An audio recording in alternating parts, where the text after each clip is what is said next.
जीवन में असंभव कुछ नहीं होता। मनुष्य चाहे तो कौन सी भी चीज वह हासिल कर सकता है। मनुष्य को केवल अपने मन में सकारात्मक विचार करना होगा। हमारे विचार ही हमको काम करने की ऊर्जा देते हैं। इसीलिए विचार अगर ठीक होंगे और सकारात्मक होंगे तो हम जितने घंटे चाहे उतने घंटे आराम से काम कर सकते हैं। ऐसी सिख गौतम बुद्ध ने कई सालों पहले उस वक्त की पीढ़ी को क्यों दी थी? इसके पीछे का रहस्य क्या है? आज इसी रहस्य के बारे में हम गौतम बुद्ध की कहानियों के माध्यम से जानेंगे। तो बिना देर किए चलिए उन कहानियों की शुरुआत करते हैं। पहली कहानी, जीवन में असंभव कुछ भी नहीं होता। पुराने गुरुकुल में एक सुबह एक गुरु अपने शिष्यों को प्रवचन दे रहे थे। वो शिष्यों से कह रहे थे कि जब कभी भी आप शांत मन से बैठकर सोचेंगे तो आप यह महसूस करेंगे कि ये ब्रह्मांड, ये प्रकृति, ये सबको समान रूप से अवसर देती है। यह हर एक के लिए अपार संभावनाएं हैं, अथाह भंडार है जो जितना चाहे ले सकता है। लेकिन साथ ही साथ आप यह भी महसूस करेंगे कि हमें लेना नहीं आता, हमें हासिल करना नहीं आता, क्योंकि किसी भी चीज को हासिल करने का एक तरीका होता है, एक विधि होती है और कुछ ऐसे सूक्ष्म रहस्य है जिनका अभ्यास करना ही उस सफलता का आधार होता है, उस सफलता को पाने का सही तरीका होता है। कौन है ऐसा जो सफल नहीं होना चाहता? कौन है ऐसा जो खुश नहीं रहना चाहता? मगर फिर वो ऐसी कौन सी चीज है जो हमें ये सब पाने से रोकती है? वो है हमारे खुद के नकारात्मक विचार, वो है हमारी खुद से होने वाली नकारात्मक बातचीत। और हमारा मन खुद ही ऐसे विचार पैदा करता रहता है जो हमारे आत्मविश्वास को कमजोर बना देता है और हमें विश्वास दिला देता है कि हम उस सफलता के लायक नहीं। और यही वह सूक्ष्म रहस्य है, अपने मन में चल रहे विचारों को एक सही दिशा देना, उन्हें नकारात्मक से सकारात्मक की ओर मोड़ना, खुद से की जाने वाली मानसिक बातचीत को सही करना और खुद पर विश्वास करना। गुरु ने आगे कहा, क्या आपके अंदर कुछ ऐसा है जो आपको मुश्किल से मुश्किल वक्त में भी हार नहीं मानी देता? लोग जब उदास और परेशान होते हैं तो अक्सर वो सब कर बैठते हैं जो उन्हें नहीं करना चाहिए। नकारात्मक भावनाओं की वजह से कई बार हमारे अंदर की बुराई बाहर आ जाती है और हम गलत कदम उठा लेते हैं। गुरु ये सब बोल ही रहे थे कि तभी एक शिष्य खड़ा होता है और गुरु से प्रश्न करता है, गुरुदेव, क्या आप हमें बता सकते हैं कि हमें अपने अंदर की बुराई और नकारात्मकता का सामना कैसे करना है और जिंदगी को सकारात्मक विचारों के साथ कैसे जीना है? गुरु ने मुस्कुराते हुए कहा, खुश रहना उतना भी मुश्किल नहीं है जितना आप सोचते हैं। बस हमें हर सुबह और शाम अपने विचारों को सही दिशा देना है। हर नया सवेरा एक उम्मीद लेकर आता है, क्योंकि हर नए दिन के साथ नए सपने, नई उम्मीदें और नए मौके मिलते हैं। इसीलिए अपनी हर दिन का दिल से स्वागत करो। कौन जाने कल क्या होगा, क्योंकि आने वाला समय तो किसी ने नहीं देखा है ना। अक्सर हम सभी सोचते हैं कि हमारे सामने एक लंबी जिंदगी पड़ी है। ये बात सच है, लेकिन यह भी एक सच है कि जिंदगी का कोई भरोसा नहीं, कब क्या हो जाए कहना बड़ा मुश्किल है। इसीलिए हर दिन को अपना एक नया जन्म समझकर जीना शुरू करो, क्योंकि इस सोच के साथ जीवन जीने से आप कभी दोबारा उदास महसूस नहीं करेंगे, बल्कि आप खुद से और अपने करीबी लोगों से और भी ज्यादा प्रेम करने लगेंगे। और फिर जो भी करेंगे पूरे जोश और उत्साह के साथ करेंगे। आपका हर दिन हंसी और खुशी के साथ बीतेगा। गुरु ने आगे कहा, अगर आप सफलता चाहते हैं तो आपको कुछ समझौते भी करने पड़ेंगे। जीवन का यही नियम है, अपनी आराम की स्थिति में रहते हुए आप कभी कुछ बड़ा हासिल नहीं कर सकते। जीवन में बदलाव लाकर ही आप उसे एक नई दिशा दे सकते हैं। इसीलिए हर बदलाव का खुले मन से, खुले दिल से स्वागत करो। जो लोग समय के साथ बदलना सीख जाते हैं, सफलता भी उन्हीं को मिलती है। अगर आपको लगता है कि आपकी जिंदगी में बहुत मुश्किलें हैं और आप परेशान हो चुके हैं, तो आपको मुश्किलों का सामना करने के प्रति अपने नजरिए को बदलना होगा, अपने सोचने के तरीके को भी बदलना होगा। चाहे कोई सा भी बदलाव आए और वहीं कितना ही मुश्किल क्यों न लगे, आप बस उसका सामना कीजिए। आपको शायद नहीं पता, पर आप अपनी सोच से कहीं ज्यादा मजबूत हैं और आपकी जिंदगी में जितनी मुश्किलें आएंगी आप उतने ही मजबूत होते चले जाएंगे, क्योंकि हर मुश्किल एक नया अनुभव, एक नया सबक देकर जाती है और फिर आपको सफल होने से कोई नहीं रोक पाएगा। और आपकी जिंदगी खुशियों और कामयाबियों से भर जाएगी। बुरे काम करके ये मत सोचो कि अब आपके साथ कुछ अच्छा होगा। अगर जिंदगी में सब कुछ अच्छा चाहिए तो फिर अच्छा ही सोचना होगा और अच्छा ही करना होगा, तभी आप पर इस ब्रह्मांड की मेहरबानी होगी। इसीलिए अपनी सोच और अपने कर्म पर सही नियंत्रण रखो। हम दुनिया को किस नजर से देखते हैं, ये काफी हद तक हमारी अपनी सोच पर निर्भर करता है। एक नकारात्मक मानसिकता वाले व्यक्ति को दुनिया में सिर्फ बुरा ही बुरा दिखता है, जबकि सकारात्मक सोच हमें जीवन के उन चीजों की अहमियत करवाती है जो अभी हमारे पास है और उस ब्रह्मांडीय शक्ति की कृपा से हमें मिली है। गुरु ने आगे कहा, अपने मन को शांत रखना सीखो। दिन भर की भाग दौड़ के बीच खुद को शांत रखने का कोई तो तरीका सीखो। एक शांत मन के साथ हमें अपने अंतरात्मा में झांकने का मौका मिलता है और हम खुद से ही सवाल जवाब करते हैं, जैसे कि मैं कौन हूं, मेरे जीवन का उद्देश्य क्या है, क्या मैं एक अच्छा इंसान हूं, क्या मैं एक अच्छा पिता या पति हूं, या क्या मैं एक अच्छा बच्चा हूं। आप जितनी गहराई से अपने अंदर झांकेंगे उतना ही ज्यादा खुद को जान जाएंगे। आप अपने आसपास की चीजों को समझने लगेंगे, लोगों का स्वभाव और उनको समझने लगेंगे। फिर आप चीजों और लोगों को लेकर बात बात पर परेशान और उदास होना छोड़ देंगे। आपको यह एहसास होने लगेगा कि आपके किसी भी काम का क्या असर पड़ेगा। किसी भी काम से अगर आपको दुख पहुंचे तो उस काम को मत कीजिए, और जो चीज खुशी दे उसे जरूर कीजिए। फिर देखिए आपकी जिंदगी में कैसा ठहराव आता है। हमें जिंदगी एक बार ही मिलती है, तो क्यों ना इसे भरपूर तरीके से जिए। जो दिल करे वो करो, खुद को बंदरों में मत बांधो। लेकिन हाँ, इस बात का भी ध्यान रखो कि वो मनमानी ना हो, बुद्धिमानी हो और आपके भीतर की आवाज हो। इसीलिए कुछ भी करने से पहले अपनी अंतरात्मा की आवाज सुनो। आपके दिल की चाहत कुछ भी हो सकती है, जैसे कोई नया व्यापार शुरू करना, किसी नए शहर में जाकर अपनी किस्मत आजमाना, या फिर कुछ महत्वपूर्ण हासिल करना। जो भी आपके दिल में है उसे पाने के लिए कम से कम एक बार अपना संपूर्ण प्रयास जरूर करो। ये मत सोचो कि इसका परिणाम क्या होगा। जो मन में है बस उसे कर डालो। अक्सर हम उधेड़बन में फंस जाते हैं, क्योंकि हमारा दिल कुछ कहता है और दिमाग कुछ और। लेकिन प्रयास करने पर ज्यादा से ज्यादा आपके साथ क्या हो सकता है, यही ना कि आपको सफलता नहीं मिलेगी, गुरु ने आगे कहा। लेकिन कम से कम आपको इस बात का पछतावा तो नहीं रहेगा कि आपने कोशिश नहीं की। कुछ ना करने से तो बेहतर है कि हम उस काम को करके उसमें असफल हो जाएं। गुरु ने आगे कहा, आपकी अंतरात्मा आपकी भलाई चाहती है। इसकी आवाज को कभी भी नजरअंदाज मत करो, क्योंकि अंदर से आने वाली आवाज ही हमें सफलता के रास्ते पर ले जाती है। जब भी आप कुछ गलत सोचते हैं या करते हैं तो सबसे पहले अंदर की आवाज ही आपको टोकती है, गलत करने से रोकती है। कभी सोचा है ऐसा क्यों? क्योंकि यह हमेशा हमारा भला चाहती है। यही तो ऊपर वाले का दिया हुआ सबसे अनमोल उपहार है हमारे पास, जिसे हम समझ या बुद्धिमत्ता कहते हैं। अगर जिंदगी की खूबसूरती को समझना है तो अपने अंदर झांक कर देखो। ये देखो कि तुम्हारे पास क्या क्या है और तुमने अपने जीवन में कितना कुछ हासिल किया है। जिंदगी की सुंदरता को आप केवल तभी महसूस कर पाएंगे जब आप धन्यवाद के भाव से भरे रहेंगे, बजाय यह सोचकर दुखी होने के कि हमारे पास क्या नहीं है। ये सोचकर खुश रहो कि हमारे पास कितना कुछ है, और इसी संतोष की भावना और शांत मन के साथ अपना प्रयास जारी रखो। इतना कहने के बाद गुरु कुछ देर के लिए मौन रहे और फिर कहना शुरू किया, क्या आप जानते हैं, शब्द तलवार से ज्यादा ताकतवर होते हैं। इसीलिए शब्दों का उपयोग सोच समझकर करना होता है। ऐसी बात करने से बचो जो किसी दूसरे को बुरी लगे। साफ और स्पष्ट राय रखना अच्छी बात है, लेकिन किसी को ऐसी बात मत बोलो जो उसे अंदर तक चुभ जाए। सच भी तो सभ्यता के साथ कहा जा सकता है ना। अगर आप क्रोध में हैं तब भी किसी को उल्टा सीधा कहने से बचो, कहीं ऐसा ना हो कि आपको बाद में पछताना पड़े। बात करते समय अपनी आवाज में नमी रखो, जहां तक हो सके साफ बात कहो, लेकिन प्रेम से कहो।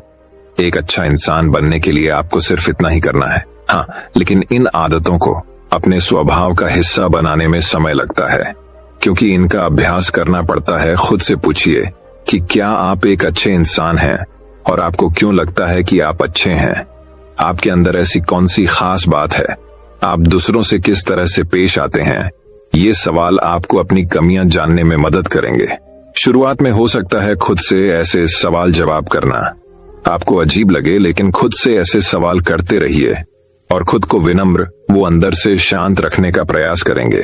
अगर एक इंसान के रूप में आपको अपने अंदर सुधार लाना है तो अपनी कमियों को पहचान कर उन्हें दूर करना ही होगा। गुरु ने आगे कहा, दुनिया में प्रेम से बढ़कर कुछ भी नहीं है। प्रेम आपको आबाद भी कर सकता है और ये आपको बर्बाद भी कर सकता है। हालांकि प्रेम को ना समझना ही बर्बाद करेगा, क्योंकि प्रेम तो बड़ी पवित्र चीज है। प्रेम ही ईश्वर है, ऐसा कहा जाता है। अपना नियम बना लो कि आपके अंदर सबके लिए प्रेम और करुणा हो। जिससे दिल में प्रेम होता है वहीं दिल आबाद होता है। जितना प्यार आप बांटेंगे उतना ही आपके पास लौट कर आएगा। जिसके दिल में प्रेम और करुणा है वह कभी किसी के साथ बुरा कर ही नहीं सकता। उसके अंदर दूसरों के प्रति बुरी और नकारात्मक भावनाएं आ ही नहीं सकती। असल में प्रेम के अंदर वो ताकत है जो हमें गलत काम करने से रोकती है। गलत काम करके इंसान कभी चैन से नहीं रह सकता। उसके अंदर हमेशा एक डर और पश्चाताप रहता है।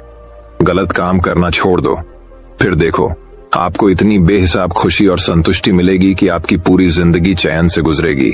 जो लोग स्वार्थी और धोखेबाज होते हैं, खुशियां उनसे दूर भागती है। वो चाहे कितना ही खुश रहने का दिखावा कर लें, लेकिन अंदर से वो हमेशा दुखी ही रहते हैं। गंदे काम और गंदे विचार हमें कभी खुश नहीं रहने देते, और जहां खुशी है वहीं प्रेम है। इतना कहने के बाद गुरु ने अपना प्रवचन समाप्त किया और फिर सभी शिष्य अपने अपने दैनिक कार्यों में लग गए। दोस्तों, इस तरह के विचार अपने दिमाग को देने से और विचारों को सकारात्मक रखने से निश्चित रूप से जिंदगी बदलेगी। तो आइए आप जल्दी से समराइज कर लेते हैं कि हमने इस कहानी में क्या क्या सीखा। इस वीडियो में आपने खुद से की जाने वाली सकारात्मक बातचीत की, ताकत के बारे में जाना और ये भी जाना कि खुद की काबिलियत पर संदेह करना हमें नीचे खींचता है। खुद को हमेशा अपनी खूबियों और अच्छाइयों के बारे में याद दिलाते रहो, क्योंकि इससे हमारा आत्मविश्वास बढ़ता है। इस वीडियो में आपने ये भी सीखा कि हमें अपने अंतर्मन की आवाज भी सुननी चाहिए। हमें अपनी कमियां, अपनी खूबियां और अपने लक्ष्य स्पष्ट रूप से पता होने चाहिए। हमेशा सकारात्मक सोच रखनी है और यह याद रखिए कि अगर हम ठान लें तो जीवन में कुछ भी असंभव नहीं। आपने इस कहानी में अच्छाई की और एक अच्छा इंसान बनने की अहमियत के बारे में भी जाना। असल में अच्छा होना सफल होने से भी ज्यादा जरूरी है। दुनिया में पहले से ही काफी बुराइयां हैं और हमारे अंदर की बुराई हमें मानसिक और शारीरिक दोनों तरफ से कमजोर बनाती है। इसलिए जितना हो सके अपने मन और विचार दोनों पवित्र रखो। अच्छा सोचो, अच्छा करो और अपने अंदर की बुराई को सिर पर मत उठने दो। ये सब करना हमारे ऊपर ही तो है। जहां भी जाओ लोगों का भला करने का प्रयास करो, क्योंकि इससे जो खुशी मिलती है वो कभी फीकी नहीं पड़ती।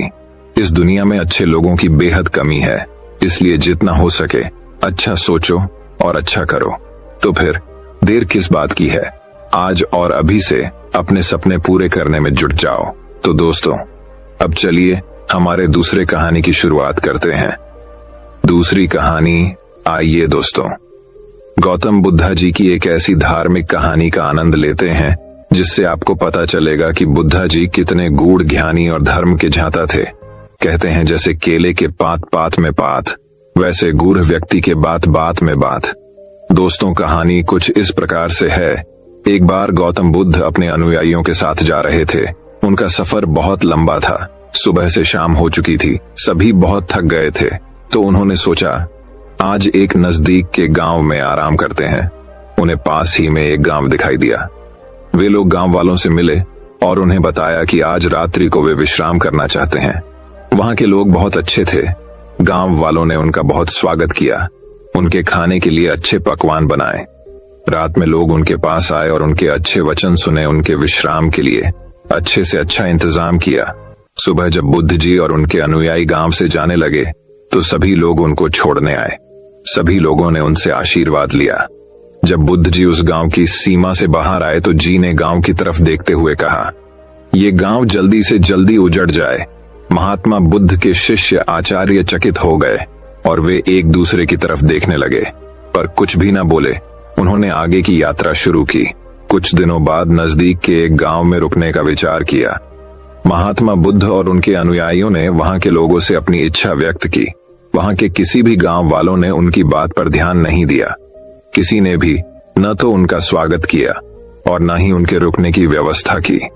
उनको घर का बचा खुचा खाना दिया। कोई उनसे मिलने नहीं आया।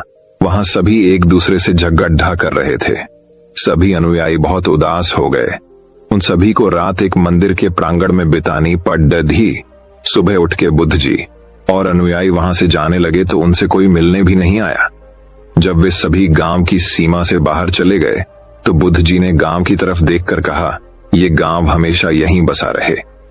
अब बुद्ध जी के अनुयायियों से नहीं रहा गया।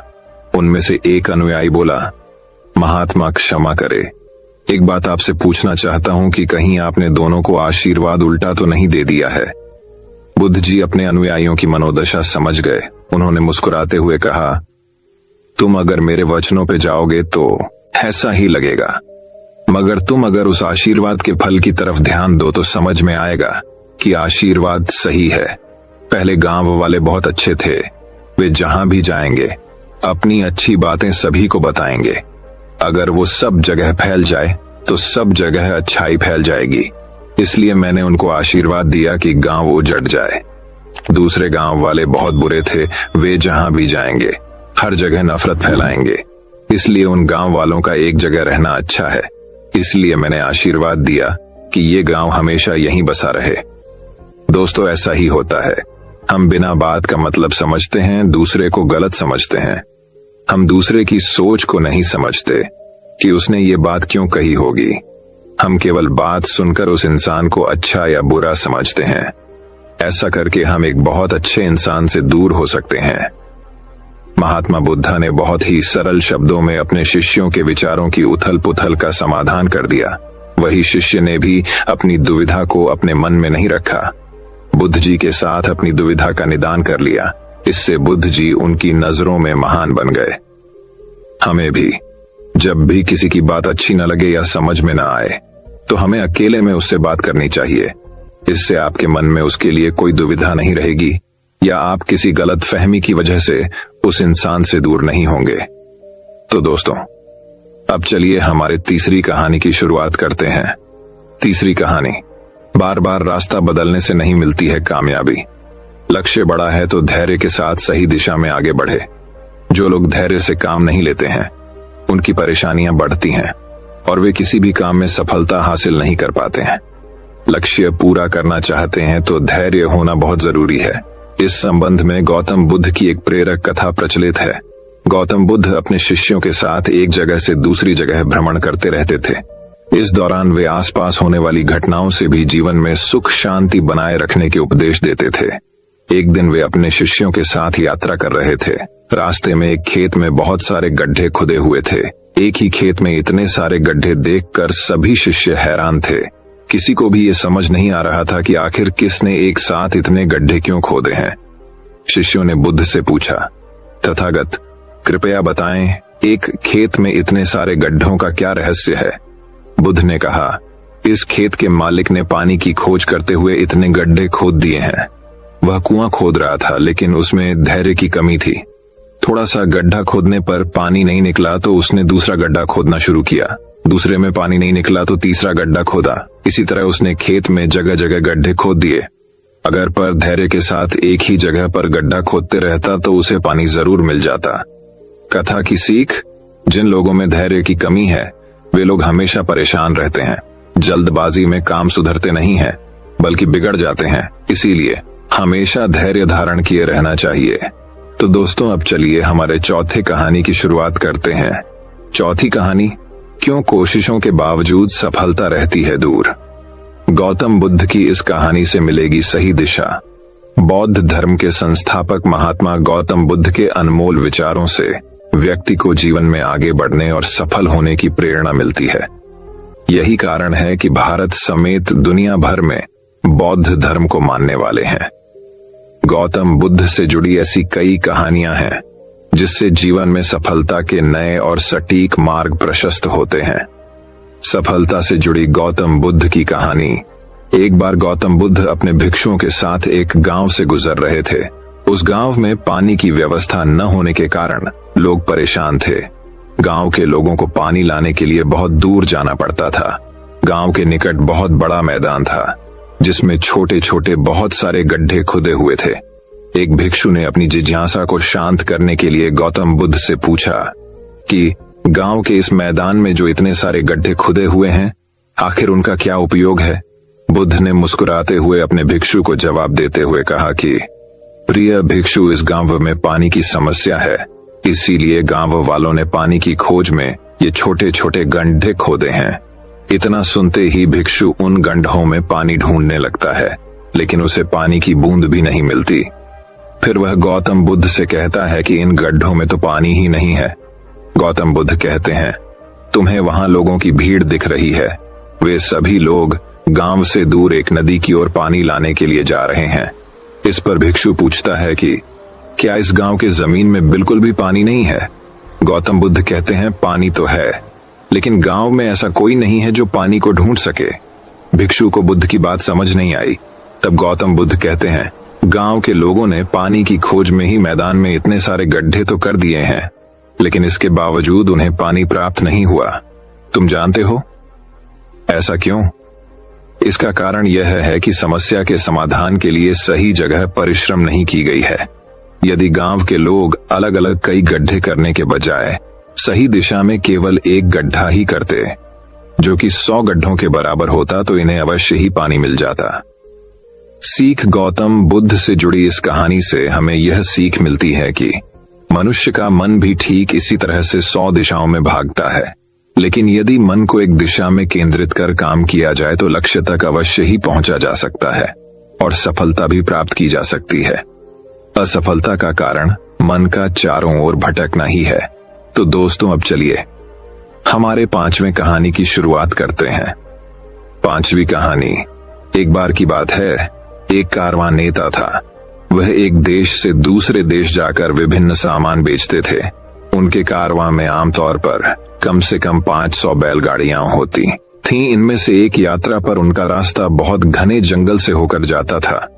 इसमें प्रवेश करने से पहले उन्होंने कारवां के सभी सदस्यों को एक साथ बुलाया।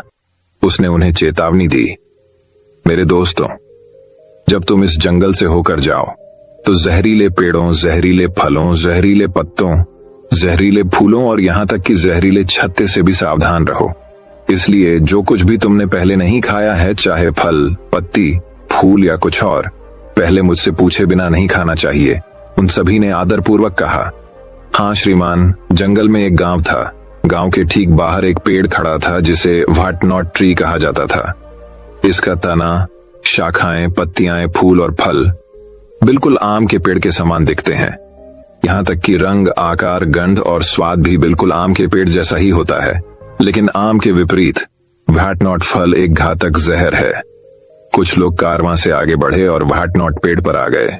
वे सभी भूखे थे और न जाने क्या क्या फल स्वादिष्ट पके आम जैसे लग रहे थे।